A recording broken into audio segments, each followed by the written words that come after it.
राधे राधे। कैसे हैं आप सब। आज हम वरुथिनी एकादशी की व्रत कथा का श्रवण करेंगे।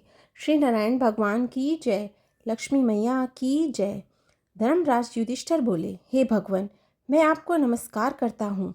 आपने चैत्र मास के शुक्ल पक्ष की एकादशी अर्थात कामदा एकादशी के बारे में विस्तार पूर्वक बतलाया। अब आप कृपा करके वैशाख कृष्ण एकादशी का क्या नाम है तथा उसकी विधि एवं महात्म्य क्या है। भगवान श्री कृष्ण ने कहा, हे राजेश्वर, वैशाख मास के कृष्ण पक्ष की एकादशी को वरुथिनी एकादशी के नाम से जाना जाता है।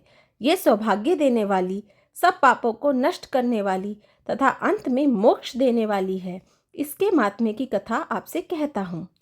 प्राचीन काल में नर्मदा नदी के तट पर मानदता नामक राजा राज्य करते थे।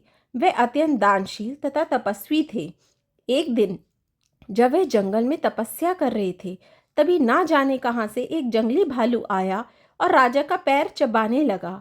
राजा पूर्वतः अपनी तपस्या में लीन रहे। कुछ देर बाद पैर चबाते चबाते भालू राजा को घसीटकर पास के जंगल में ले आया। राजा बहुत घबराया, मगर तापस धर्म अनुकूल उसने क्रोध और हिंसा ना करके भगवान विष्णु से प्रार्थना करी। करुण भाव से भगवान विष्णु को पुकारा। उसकी पुकार सुन के भगवान श्री हरि विष्णु प्रकट हुए और उन्होंने चक्र से भालू को मार डाला। राजा का पैर भालू पहले ही खा चुका था। इससे राजा बहुत ही शोकाकुल हुए। उन्हें दुखी देखकर भगवान विष्णु बोले, हे वत्स, शोक मत करो। तुम मथुरा जाओ और वरुथिनी एकादशी का व्रत रखकर मेरी वराह अवतार मूर्ति की पूजा करो। उसके प्रभाव से पुनः सुदृढ़ अंगों वाले हो जाओगे। इस भालू ने तुम्हें जो काटा है, यह तुम्हारे पूर्व जन्म का अपराध था। भगवान की आज्ञा मानकर राजा मंधाता ने मथुरा जाकर श्रद्धापूर्वक वरुथिनी एकादशी का व्रत किया। इसके प्रभाव से राजा शीघ्र ही पुनः सुंदर और संपूर्ण अंगों वाला हो गया। इसी एकादशी प्रभाव से राजा मंधाता स्वर्ग गए थे।